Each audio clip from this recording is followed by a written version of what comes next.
பெரியாரை தொடர்ந்து சீமான் கடுமையான விமர்சனத்துக்குள்ளார வைக்கிறாரு. அது அந்த பெண்களை தொடர்பு படுத்தியெல்லாம் அது சொல்றதுக்கே நமக்கு ஒரு மாதிரியா இருக்குன்னு வச்சுக்கோங்களேன். திடீர்னு இந்த பெரியார் மீதான தாக்குதல் அது எப்படி ஃபாதர்? அதாவது கூலிக்கு வேலை செய்து ஆர்எஸ்எஸ் கொடுத்த அசைன்மெண்ட். ஆர்எஸ்எஸ் பெரிய அளவில் அவங்களுக்கு ஃபண்ட் பண்ணுறாங்க. அப்போது ஆர்எஸ்எஸை பொறுத்த வரைக்கும் தமிழ் களத்தில் 2 விஷயங்களை தான் அவங்களால உடைக்க முடியாமல் இருந்தது. ஒன்று தமிழ் என்கின்ற மொழி, அந்த மொழி சார்ந்த பண்பாட்டு கூறுகள். ஏன்னா தமிழர்களுக்கு ஒன்று இருக்கு, நீங்கள் நான் ஜாதி அப்படின்லாம் பிரிஞ்சிருந்தாலும் தமிழில் கை வச்சா அத்தனை பேரும் ஒன்று சேர்ந்துடும். அத்தனை பேரும் ஒன்று சேர்ந்துடும். இது தமிழர்களுக்கு இருக்கிற ஒரு மிகப்பெரிய அதிசய கூறு அப்படின்னு நான் சொல்லுவேன். அப்போ அதனால் என்ன பண்ணுறாங்க இவங்க ஆர்எஸ்எஸ், தமிழை காவிமயப்படுத்த முடியுமான்னு பார்க்குறாங்க. ஏன்னா இப்போது வள்ளுவருக்கு காவியோட போட்டு கொண்டு போக முடியுமான்னு பார்க்கறது. செம்மொழி தமிழ் ஆய்வுக்கு ஒரு அம்மாவை கொண்டு போட்டிருக்காங்க பாருங்களேன். இது அதிலெல்லாம் தமிழ் அரசை கடுமையாக விமர்சிக்கணும். நீங்கள் ஆக்சுவலி அந்த அம்மாவுக்கு +2 தமிழ் பேப்பரை கொடுத்து எழுத வைக்கணும். மணிக்கணதை சொல்கிறதுக்காக ஒரு செம்மொழி தமிழ் ஆய்வுக்கு பொறுப்பாக போட்டிருக்கவங்கள்ட்ட +2 நீங்கள் அட்வான்ஸ் தமிழ் இலக்கண பேப்பரை எழுதி அவங்க 70-80 மார்க் வாங்கினாங்கன்னா அதில் போடலாம். வாங்க மாட்டாங்க. அடித்து சொல்கிறேன். ஸோ தமிழை இப்படி எப்படி உட்புகுந்து அழிக்க முடியுமா அப்படிங்கிற, தமிழை காவிமயப்படுத்த முடியுமா அப்படின்னு அவங்க பார்க்குறாங்க. ஏன்னா தமிழோட மோதி ஜெயிக்க முடியாது அப்படிங்கிற அவங்களுக்கு தெரியும். 2வது, அரசியல் ரீதியாக இங்கே ஒரு பெரிய தடுப்பு அரண், காப்பு அரண் என்றால் தமிழர்களினுடைய காப்பு அரண், புதுடெல்லி சர்வாதிகாரம், சாதி வெறி, இவற்றிற்கு எதிரான ஒரு காப்பு அரண் தந்தை பெரியார் அவர்களுடைய எந்த ஒரு அரசியலும் விமர்சிக்கப்படலாம். விமர்சிக்கப்பட முடியாதுன்னு ஒன்றுமே கிடையாது. நீ கடவுளையும் விமர்சித்த நெற்றிக்கண் திறப்பினும் குற்றமே என்று சொன்ன ஒரு நக்கீரன் மரபு உள்ள இடம் தானே இல்லையா இது? அல்லது மன்னவனும் நீயோ வளநாடும் உணவு நீ யார்? அதிகாரத்திடம் கேள்வி கேட்ட ஒரு மரபு நமக்கு உண்டு. கேள்வி கேட்கப்பட முடியாது என்று இந்த உலகில் எதுவுமே இல்லை. எல்லாமே கேள்வி கேட்கப்படலாம், எல்லாமே விமர்சிக்கப்படலாம். பெரியாரும் விமர்சிக்கப்படலாம் கோட்பாட்டு ரீதியாக. ஆனால் கூலிக்காக நீங்கள் விமர்சிக்கக்கூடாது. கோட்பாட்டு ரீதியாக நின்று இதில் எனக்கு உடன்பாடு இல்லை, அல்லது பெரியாரினுடைய பேரை வைத்துக்கொண்டு இவர்கள்லாம் இப்படி செய்கிறாங்க, அந்த விமர்சனம் எல்லாம் ஏற்றுக்கொள்ள. இப்போ விமர்சிப்பதற்கு திமுகவிலோ அதிமுகவிலோ நாம் விமர்சனத்துக்கு அப்பாற்பட்டவர்களா? இல்லையே. 1000 விஷயங்கள் விமர்சிப்பதற்கு இருக்கிறது.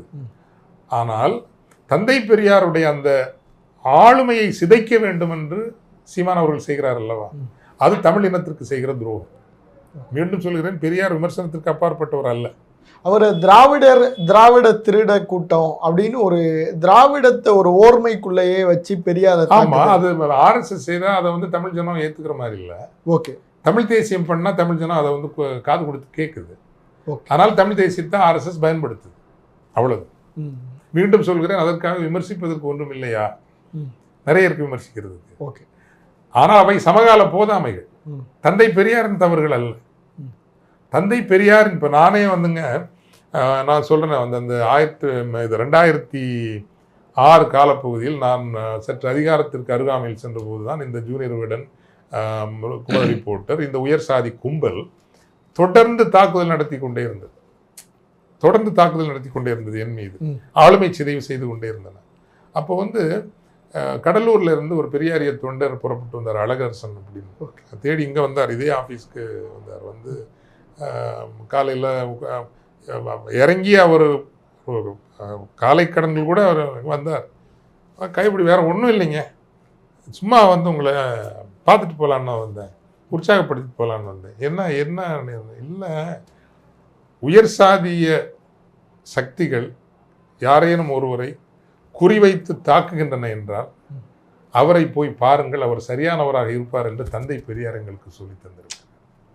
ஒருவர் சரியானவராக இல்லையா என்று நீங்கள் உரைகள் நீங்கள் முடிவு பண்ணணும்னா, உயர் சாதிய பத்திரிகைகள், ஊடகங்கள், சக்திகள் ஒருவரை குறிவைத்து தாக்குகின்றனவா, அந்த ஆள் சரியாக தான் இருப்பான், நீ போய் பாருங்க அப்படின்னு பெரியார் எங்களுக்கு சொல்லி தந்திருக்காருன்னு. என் படியேறி என்னை பார்த்தது ஒரு தந்தை பெரியாரனுடைய தொண்டர். அவன் அன்னைக்கு எனக்கு ரொம்ப இப்படியா ஒரு தலைவர் தன் தொண்டர்களுக்கு தெளிவையும் புரிதலையும் கொடுத்து வைத்திருக்கிறார். நம்ம அப்போல்லாம் நாங்கள் பெருசாக தெரியப்படலை. பலவீனமாக நின்ற காலத்தில் தேடி வருகிறார்களே, இப்படிப்பட்டவர்களை உருவாக்கி வைத்திருக்கிற ஒரு தலைவர் எப்படிப்பட்ட தலைவராக இருக்கணும்னு இன்னும் பெரியார் பற்றின தேடல் எனக்கு அதிகமாக ஆனது. ஸோ பெரியாருங்கிறது ஒரு மிகப்பெரிய நிகழ்வு. அவர் எல்லாவற்றையும் செய்ய வேண்டிய எல்லாவற்றையும் செய்தாரா, செய்தவை எல்லாம் சரியாகத்தான் செய்தாரா, இந்த கேள்விகள் எல்லாம் கேட்கலாம். ஆனால் இன்னைக்கு மனித வளர்ச்சி குறியீடுகளில் நாம் முதலில் நிற்கிறோம். அதிகாரம் என்பது எல்லா தரப்பினருக்கும் ஓரளவுக்கு என பகிர்ந்தளிக்கப்பட்டிருக்கிறது. பீகார், உத்தரப்பிரதேசம், மத்திய பிரதேசம் ஒப்பிட்டு பாருங்களேன். தமிழ்நாடு எங்கே நிற்குது? எங்கேயோ போய் நிற்குது இல்லை. அந்த எங்கேயோ போய் நிற்கிறதுக்கு பல காரணங்கள் உண்டு. கிறிஸ்தவ மிஷனர்களுடைய கல்வி, கர்ம வீரர் காமராசர் போன்றவர்களுடைய பங்களிப்பு, மிக மிக முக்கியமாக சமூக நீதி பேரியக்கம். அந்த சமூக நீதி பேரியக்கத்தை தந்தது அதிகாரத்தை எல்லா மக்களுக்கும் என்று பகிர்ந்தளிக்க கொண்டு வந்த ஒரு பெரிய இயக்கம் சமூக நீதி பேரியக்கம். அது தந்தை பெரியாரால் தான் அது நிகழ்ந்தது. அதை எப்படி நீங்கள் மறுக்க முடியும்? ஸோ அதனால் தந்தை பெரியாரை இங்கே நீங்கள் அசிங்கப்படுத்தி அவரை நீங்கள் ஒரு இளம் தலைமுறையினரிடம் தவறாக கொண்டு நிறுத்தினால்தான் 60-70 ஆண்டு காலமாக வைக்கப்பட்டிருக்கிற ஒரு அரசியலை இங்கு உடைத்து பிஜேபி RSS உள்ள வர முடியும் அப்படின்னு அவங்க நினைக்கிறாங்க. அதற்கு சீமானை பயன்படுத்துகிறாங்க. ஃபாதர், இப்போ சீமான் போன்றவர்கள் பெரியாரை எதிர்க்கிறப்ப அவங்க வச்சிருக்கிற மிக முக்கியமான யுத்திங்கிறது இன்னொரு தலைவரை ஒப்பிட்டு, இப்போ பாரதியாரோட ஒப்பிடுறப்ப பெரியார் என்ன அவ்வளோ பெரிய ஆளா, வஉசியோட ஒப்பிடுறப்ப பெரியார் என்ன அவ்வளோ பெரிய ஆளா, இந்த தலைவர்களை ஒப்பிட்டு பெரியாரை ஒடுக்குகிற இந்த முயற்சி ஃபாதர். அதாவது வஉசி உயர்ந்தவர், சிறந்தவர், பாரதியார் உயர்ந்தவர், சிறந்தவர். ஆனால் ஒரு மாபெரும் ஒரு அரசியல் இயக்கத்திற்கும் அதிகாரத்தை கைப்பற்றுவதற்கும் வழிவகுத்த அந்த கோட்பாடு என்பது தந்தை பெரியார் தான் தரப்பட்டது. அதில் வேறுபாடு உண்டு. இப்போ தந்தை பெரியார் கட்சி அரசியலுக்கு போக விரும்பவில்லை என்றாலும் ஒரு கட்சி அரசியல் அண்ணா அவர்களும் அண்ணாவை சார்ந்த பெரியவர்களும் கலைஞர் உட்பட பெரியவர்களும் கட்சியை தொடங்கி அதிகாரத்தை பிடித்ததனால் தானே இந்த ரிசர்வேஷனாக இருக்கட்டும், உயர்கல்வி ஜனநாயகப்படுத்தியதை எல்லாம் பண்ண முடிஞ்சது. ஸோ எங்கு பெரியார் பாரதியிடமிருந்தோ அல்லது வஉசியிடமிருந்தோ வேறுபடுகிறார் என்றால் அவருடைய களம் வேறு, அவர்களுடைய களம் வேறு. அவருடைய களங்களில் அவர்கள் சிறப்பாக செய்தார்கள். வஉசி சிறப்பாக செய்தார் தன்னுடைய களத்தில், பாரதியார் தன்னுடைய களத்தில் சிறப்பாக செய்தார். தந்தை பெரியார் தான் எடுத்துக்கொண்ட களத்தில் அவர் நீடித்து நிலைக்கின்ற பல விளைச்சலை தந்துவிட்டு இன்றும் அவர் வாழ்ந்து கொண்டிருக்கிறார். அவ்வளவு. இப்போ குறிப்பாக பார்க்கிறப்ப பெரியார் அவருடைய எதிர்ப்பு அதை ஒரு தெலுங்கு மொழி பேசுகிறவங்க அந்த மாதிரியான எதிர்ப்பு, நாங்கள் பார்ப்பனர்களை கூட ஏற்றுப்போம், ஆனால் தெலுங்கர்கள் பிற மொழி பேசுகிறவங்கள ஏற்றுக்க மாட்டோம் அப்படிங்கிற இந்த தமிழ் தேசிய போக்கை நீங்கள் எப்படி அதை பார்க்குறீங்க? இதை நீங்கள் அது கொஞ்சம் அதில் நம்ம என்ன அப்படின்னா ஒரு சமநிலையில் நின்று பக்கச்சார்பு இல்லாமல் இந்த பிரச்சனையை நம்ம அணுகணுங்க. இப்போ நான் அப்படித்தான் நான் அணுக முயற்சி செய்கின்றேன். நான் இந்திய துணைக்கண்ட அடிப்படை, நான் மொழிவாரி மாநிலங்கள் பிரிக்கப்பட்டதனுடைய அடிப்படையில் தமிழ் நிலப்பரப்பை நான் பார்க்கறது இல்லை. ஓகே, இது நல்லா புரிஞ்சுக்குங்க. நீங்கள் கேரள மாநிலத்தில் இருக்கிற ஈழவ மக்கள், சாம்பவர்கள், பறையர்கள், புலையர்கள், தீயர்கள், மீனவ மக்கள், நாடார்கள், அங்கு வாழ்கிற வேளாளர்கள், இவங்க எல்லாம் நம்பூதிரிகளாலும் சமஸ்கிருத சக்திகளாலும் அப்புறம் அந்த மொழிவாரி பிரிக்கப்பட்டு மலையாளிகள் ஆக மாற்றப்பட்ட தமிழர்கள். ஓகே, அப்போ என்னைக்காவது ஒரு நாள் அவங்க தங்களுடைய வேரை உணர்ந்து கொண்டு அவங்க தமிழ் ஒரு குமுகத்தோடு வரணும் அப்படின்னு தான் நான் விரும்புவேன். ஈழவர்கள் என்றைக்குமே தமிழர்கள் அல்லாதவர்கள் அல்ல. தீயர்கள், சாம்பவர், புலையர்கள் மொழியால் அவர்கள் அப்படி ஆயிட்டாங்க. ஆனால் அவர்கள் தமிழ் வேறு மூலம் உள்ளவர்கள். ஆந்திர மாநிலத்திலும் அப்படித்தான், கர்நாடக மாநிலத்திலும் நிறைய இந்த தமிழ் வழி வந்தவங்க இருக்கிறாங்க.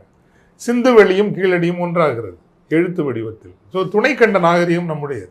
ஸோ தமிழ்நாடுங்கிற இந்த நிலை எல்லை என்பது இது வெறும் ஒரு 72 வருஷ சமாச்சாரம். ஆக இதை வைத்துக்கொண்டு நீங்கள் தமிழ் தேசியத்தை வரையறுக்காது.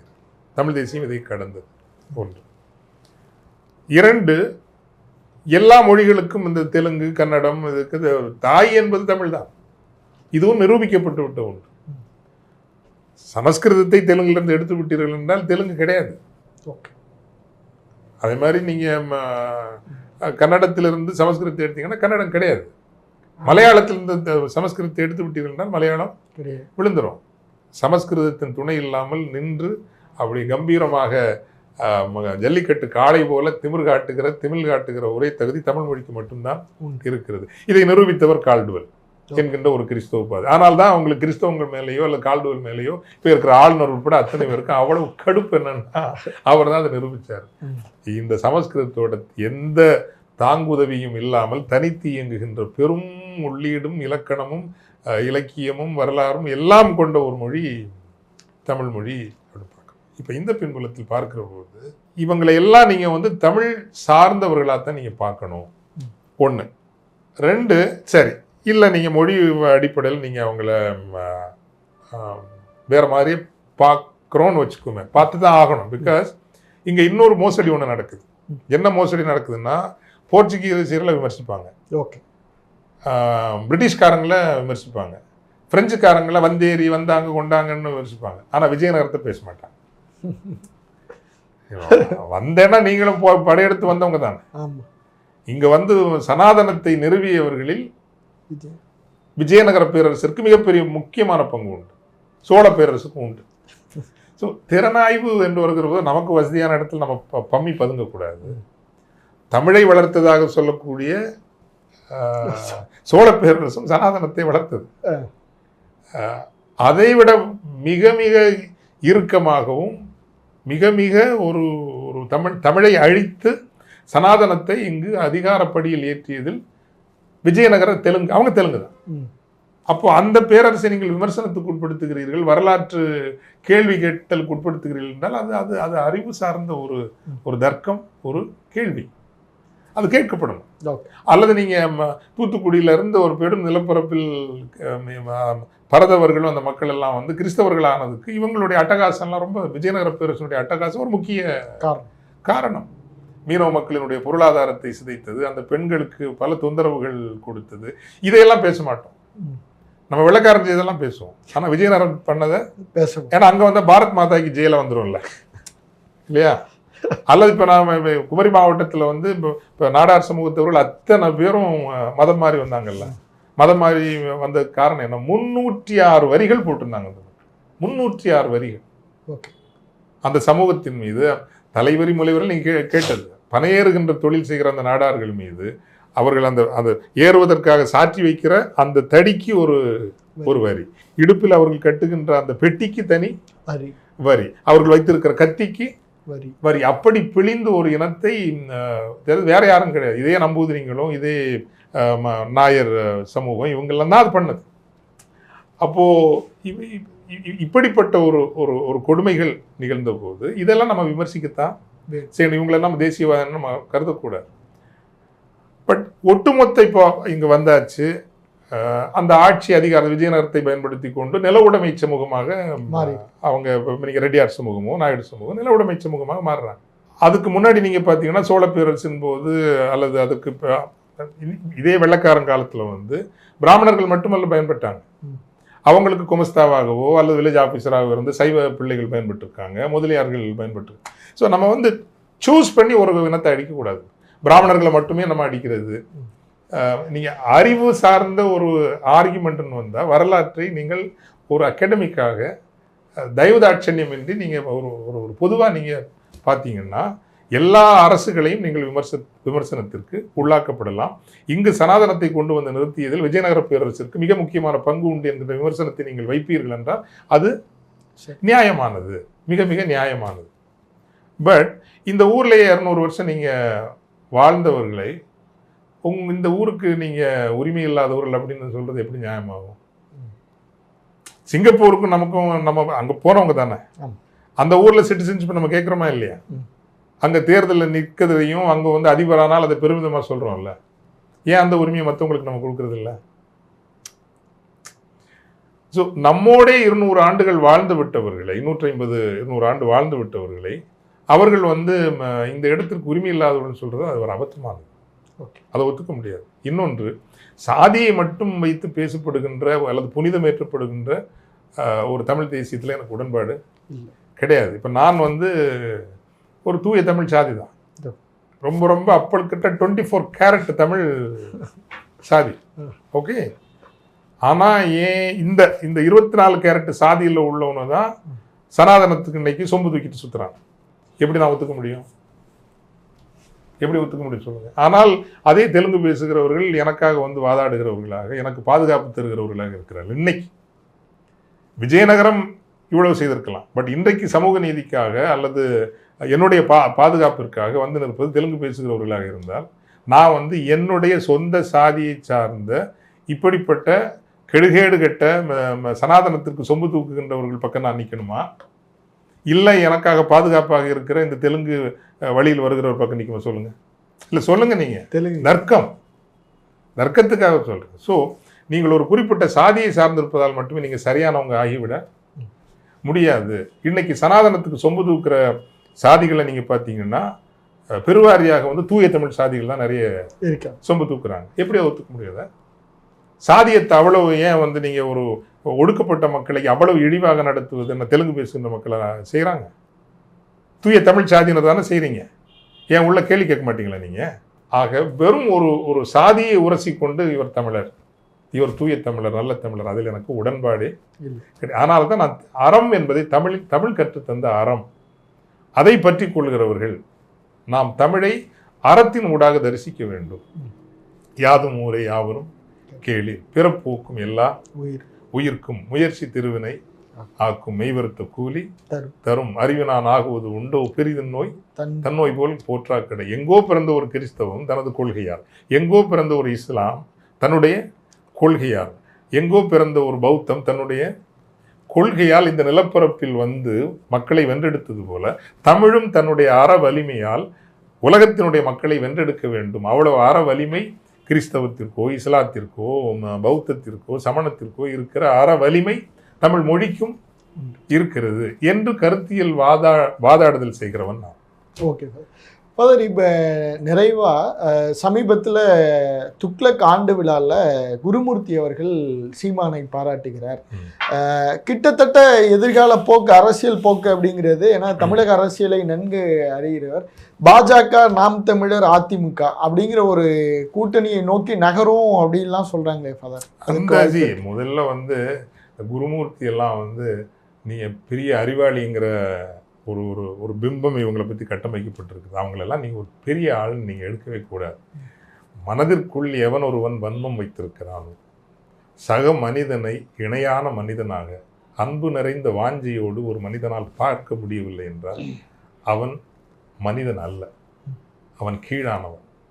அவன் எவ்வளவு பெரிய எழுத்தாளரோ அல்ல ஆடிட்டராகவோ இருக்கலாம். அதனால் இந்த மாதிரி ஆட்களை வந்து இது பெரிய இந்த அறிவு ஆளுமைகள், அன்புதான் அறிவு, நேசம், பரிவு, இரக்கம் இவைதான் உண்மையான அறிவு.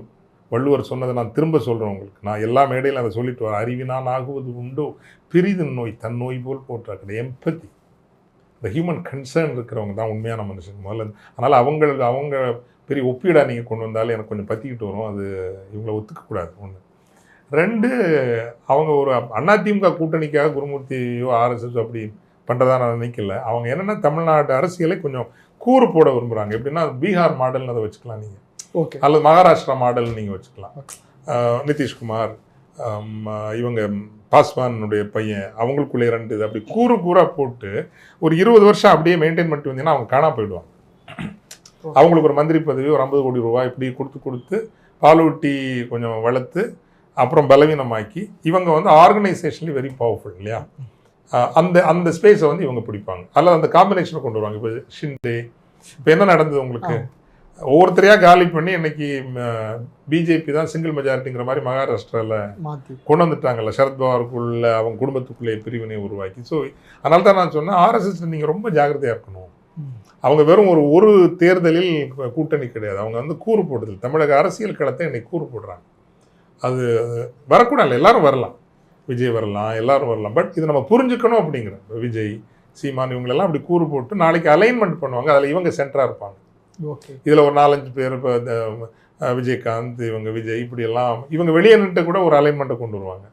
அந்த அலைன்மெண்ட்டில் இவங்க வந்து உள்ளே போய் நிற்பாங்க. இப்போ நீங்கள் பார்த்தீங்கன்னா உறுதியாக நீங்கள் பார்க்கலாம், அதிமுகலேயே எப்படியும் ஒரு 10-15 மாவட்ட செயலாளர்களை பிஜேபி கையில் வச்சுருக்கோம். ஓகே, இல்லைன்னா அவங்க ரைடு விடுவாங்க. இப்போ விஜயபாஸ்கர் அவர்களோ அல்லது தங்கமணி அவர்களோ தங்கள் அளவில் அவங்க பிஜேபி பக்கம் போகணும்னு நினைக்க மாட்டாங்க. பட் இடியை விட்டோ சிபிஐ விட்டோ அவங்க மிரட்டியாச்சுன்னா அவங்க போய் தான் ஆகணும் இல்லையா? அப்படி தான் இன்னைக்கு உள்ளே அப்படி வச்சுருக்குறாங்க. அந்த ரீஅலைன்மெண்ட்டை பண்ணுறதுக்கு ஏற்றபடி தமிழக அரசியல் நடத்துகிறாங்க. இது எல்லாத்துக்கும் பின்னாடி இருக்கிறது ஆர்எஸ்எஸ் தான், சந்தேகமே இல்லை. நன்றி சார். நன்றி.